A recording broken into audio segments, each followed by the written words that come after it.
Hi, my name's Sandy Roach. I was born and raised in a little town called Lodi, Missouri. Um, was brought up in the church, but about the age of 15, I got involved with a guy.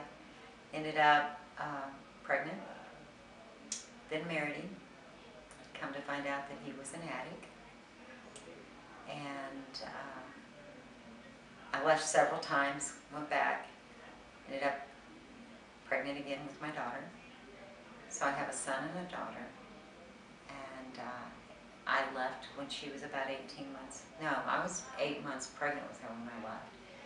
He went to the penitentiary when she was 18 months old. But never really was. I was around alcohol, but never really was around drugs until I met him. So by the age of about 22, I found cocaine.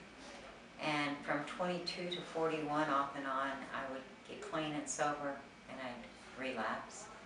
Drank and drugged for almost 25, 30 years. And ended up in Tennessee. Ended up in Memphis, Tennessee eventually. And my life went downhill from there. When I got to Memphis, it was bad. The drinking, the drugging, and then I found crack cocaine. And from there, when they say rock bottom, I hit rock bottom. About 6 months before I went to treatment, my brother Jamie told me that we were helping my daughter move, and I said, "Man, Jamie, I need to borrow some money." And he said, "Okay." He gave me $40, and he told me at that time, he says, "Don't call me, don't come around me. I love you, but I don't want nothing to do with you unless you want help." Well, of course, I was in denial. So about 6 months later, things got really bad. I was beaten real bad one night by the guy I was with. Later found out he broke ribs. He also broke my back. Didn't even know that. But made my way to a phone to an ex-husband that I had stole all that and did terrible things. But he called my brother, and my brother asked him. I got to talk to him. My first thought was, "Ooh, Jamie, he's going to talk to me. I'm going to get money." That's the addict part of me. Before I got off the phone, I was crying, and I said, "Will you take me somewhere and get me help?" So he said, "Yeah." We met him in Union City. My ex drove me to him, and he brought me to Nashville. We went to the Nashville Rescue Mission, to their recovery program, and they told me that I couldn't even talk to anyone until the next day, and that was on a Sunday. So my brother and his wife took me to a hotel, got me a room, and handed me $50 and said, "This is your choice. You can stay, you can get a cab in the morning, and you can go to the Hope Center, or you can go get dope, but we gotta go home." And I'll never forget the night when they left. I had crack cocaine with me, and I had it in one hand, and I had $50 in the other. And I got up and I flushed the dope, and I cried all night long, and didn't think daylight would ever get there. And I took the $50, I called a cab, and I went to the Hope Center. They took me in. It was a 6 month program at the time, and I stayed a year. I knew that I needed more than 6 months. And when I was at the Hope Center, I started going to church at Trevecca. That's where I met the round table class that took care of me and loved me through a lot. And 3.5 years clean and sober. I was coming home. I was working for O'Charlie's. I was coming home from work, and I got pulled over by one of the cops here in town that I waited on all the time. And he said, "Hey, Sandy, we're going to run an NCIC on you. I have a rookie with me." I said, "Sure."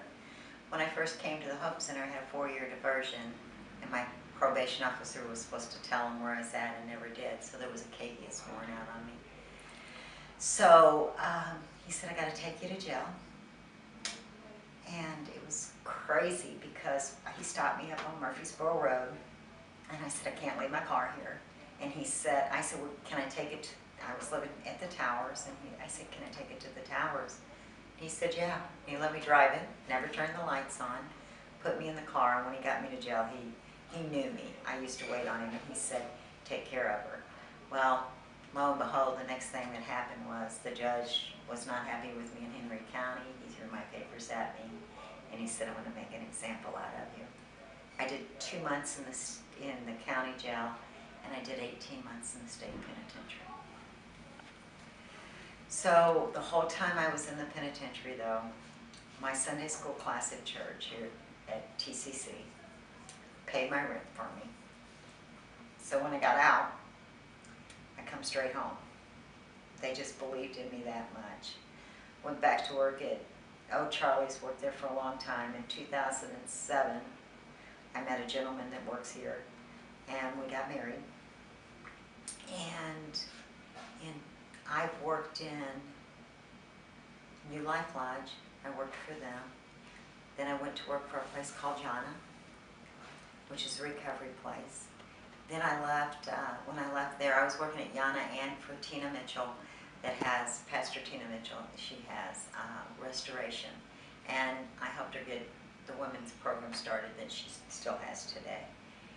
But I got a phone call one day from Nancy Dunlap, and she said, Sandy, meet me at the Boone Building. I said, okay. So I met her at the Boone Building, and she knew one of my dreams.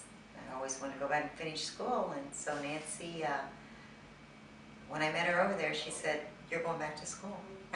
Pretty much is exactly how she said it. She said they sat down with me, and I got enrolled, and in May of 2015, I graduated the MHR program at Turbuck's.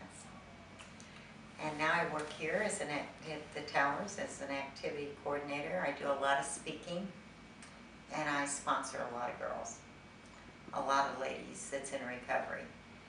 But it's been a crazy, it's been a God thing. It's just, that's all it is. It's just a God thing. I mean, because I should be dead. I really should. The Hope Center saved my life.